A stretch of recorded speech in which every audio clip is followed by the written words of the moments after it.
I'm back in the studio. I was gone for a few days, and I wanna just do a video. The few people that are watching, that are keeping track of what I'm thinking, what I'm feeling, what I'm up to, what I want to do, and I'm going to do this in connection to the fact that Blanche is wrapping up his walk along the California coast, and the news is not good. Someone who has actually walked the walk a few hundred miles. I don't know how many miles he walked, but he walked along Highway 1 along the California coast, and the news is not good. I'm not surprised. I'm not surprised. Because I know that the meltdowns at Fukushima, disseminating radioactive isotopes into our environment, that's not a good news story. No matter what Bill Gates wants to say about his fast breeder reactors, bring them on. Yes, fine. If you can clean it up, if you can make it a clean energy. They keep saying a clean energy, but they're myopic. They like to just ignore the fact that there are 300,000 tons of spent nuclear fuel that they don't know what to do with. How is that clean? How is that clean? Anyway, I thought I'd make this video, and it has to do with a person that I actually really like, John Wantling in the UK, in England somewhere, Rochdale.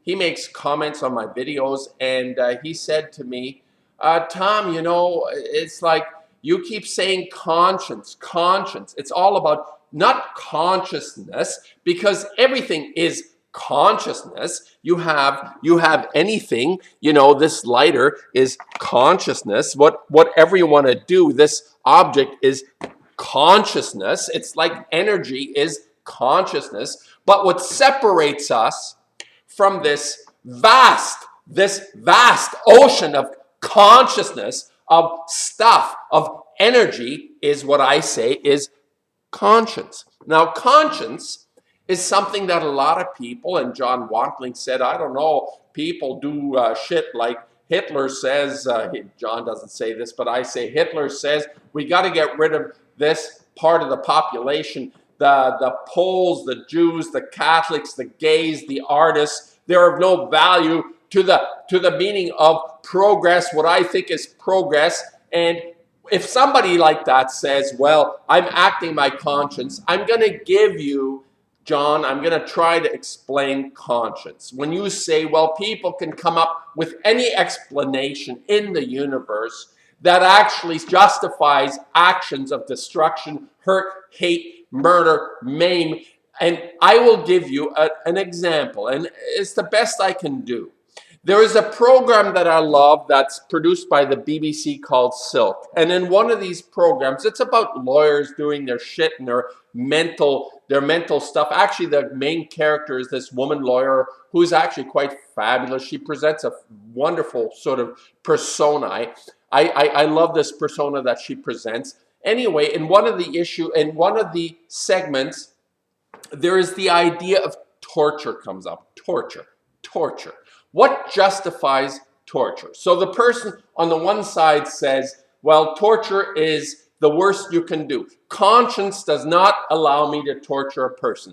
The other one says, well, if you torture someone and you actually you retrieve the information that you want to save 1 million people, 100 people, 1,000 people, whatever, you kill one person or you torture one person, and then you have the result that you want, and conscience dictates that this is the right result. That you maim and hurt a person in order to extract this information through torture. Let's say it's a real craphead, shitty person that you want to extract information from, and you put them on a waterboard and you say, I'm going to torture you. Okay, fine. So the person that says torture is wrong under all circumstances, my position, or the person that says, if you have a greater good in mind, you can actually torture this person.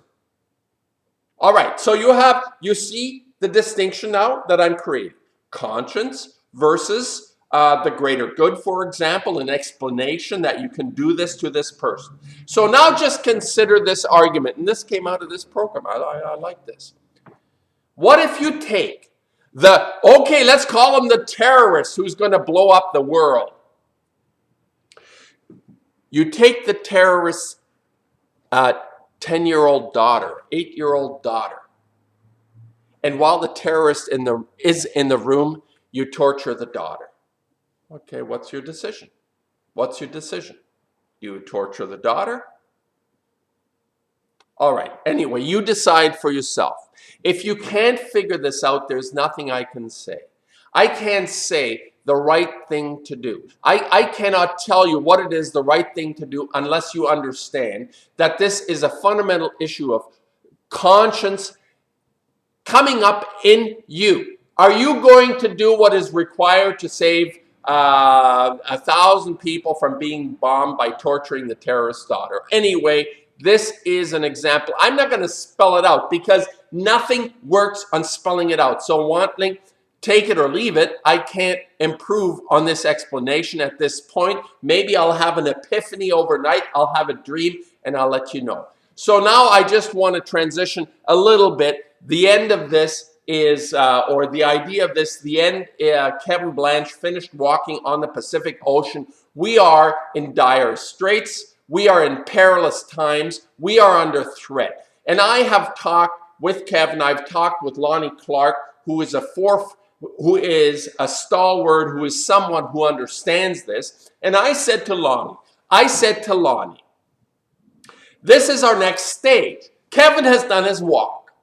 And I am in communion with what Kevin Blanch is doing. I understand. I support. I want people to begin to understand the severity of this. And now I'm going to say that we're going to have to transition in this small community. And I have talked with Lonnie, and I'm going to work on this. And I have always believed what I said through my art movement, the free radicals will deliver post-ignorance, which is what I'm involved in with Kevin Blanch, the post-ignorance guy. I'm the free radical person.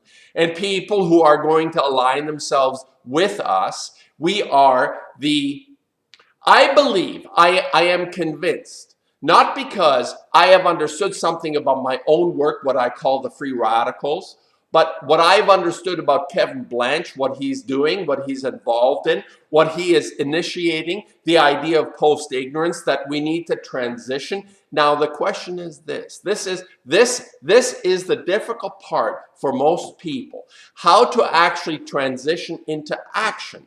That means that something that you understand is translated into an effective result. Something that your actions actually become a result. My actions become a result. And being a painter, an artist that I am, I focus on my expertise, what I understand, what I know how to do. I'm not going to go and plant corn, organic corn, or tomatoes. Well, I do have a garden plot, but the idea is that I have an expertise. Like all of us have some version of an expertise. What I say is generate this genius within all of us to try and contribute to our survival. And what I'm thinking that I'm going to be able to do in order to make this work, well, whether it works or not, I don't know, but I have to try, and that is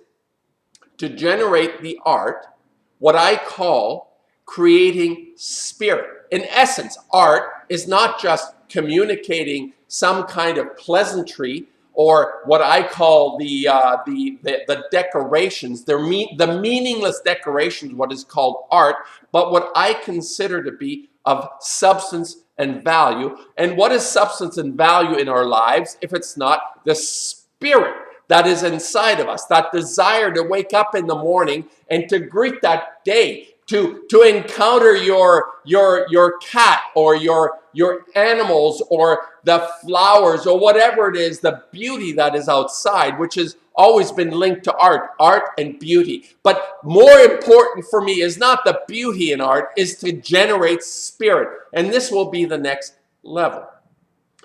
And the next level will inevitably involve people acting their conscience. And I want to produce the work that engenders this sense, this feeling that people will have the desire to act their conscience. What I've explained at the beginning of this video. And what will be required, and I will do updates on this, I believe that there will have to be a gathering of people that are so clued into this phenomena of destruction, this ultimate epic destruction called the nuclear industry, what the nuclear industry is doing to our planet, what Fukushima is doing to our planet, the people that truly understand, and I don't care the people that say they understand, they truly understand, we will convene.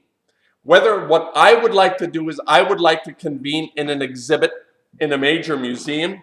I am still working on attempting to generate interest in our art.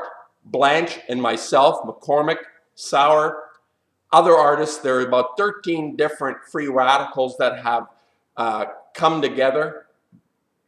And I want it to be thousands of free radicals. This is a concept I have, that thousands of painters actually congregate around the notion of free radical producing work in many different places on the planet. And it's a difficult thing to accomplish by myself. I'm by myself. I'm trying to do this. I'm trying to actually gather people that will support this concept, that I can communicate what is involved in this. Anyway, the idea being that we actually at some point congregate within a very short period of time, maybe the fall, summer, fall, somewhere in there, and we convene our own symposium. And we document the symposium. We have to try. We have to try. And here's my challenge. Here's my challenge. What I have said. I have joined up with Blanche. I've met with Blanche several times now in his activities. The person who is on the street, he's taking this fight on the street and finding, like he says in his last video, nobody showed up to walk with him. Why is that? Because people are still saying to themselves, I really don't have to do anything. Well, you're going to leave it up to the few people, the 2, 3, 4, 5, 10 people, I don't know who they are, that physically represent what they are, like Blanche. I have decided I need to meet up with the people that are actually vibrating on the same level of understanding, which will result in, or let me put it this way, it will actually create a result that when I do what it is that I say I am, it will create a result. And I'm going to keep you updated because I think we need to have what I would say a symposium, not the Helen Caldecott symposium. And by the way, I'm not going to criticize Helen or Gunderson or anybody anymore. This is it. I'm finished with criticizing the people that I have no connection to anymore. There's no point. I need to find the people that I'm connected to that are willing to do the work that's necessary. So the idea of a symposium is not to stand and talk, but to actually create activities that will have results, not just blah, blah, blah, yap, on a symposium on YouTube, to get together and energize each other to actually get results of what it is that we need. And we need to shut down this nuclear madness, this nightmare. And they're saying it. Helen Caldecott says it, and Gunderson and Wasserman and Busby, they all seem to say it, but they cannot generate what is required in the foot soldiers of this. That is people actually acting their conscience on this monumental issue, this monumental destruction that is occurring in real time, every day, every minute, all the time. So I will I will try to work with a few people to organize the next level, what I believe will be the next level, and it'll involve Blanche and Lonnie Clark, and I will try to keep you posted on this. And we need to act our conscience, and our conscience is everything, because it's not consciousness the way it is being propagated by the esoterics and the people sitting on a rock and the swamis and the gurus. They're not going to make any fucking difference. What's going to make a difference is that each person wakes up to their own conscience.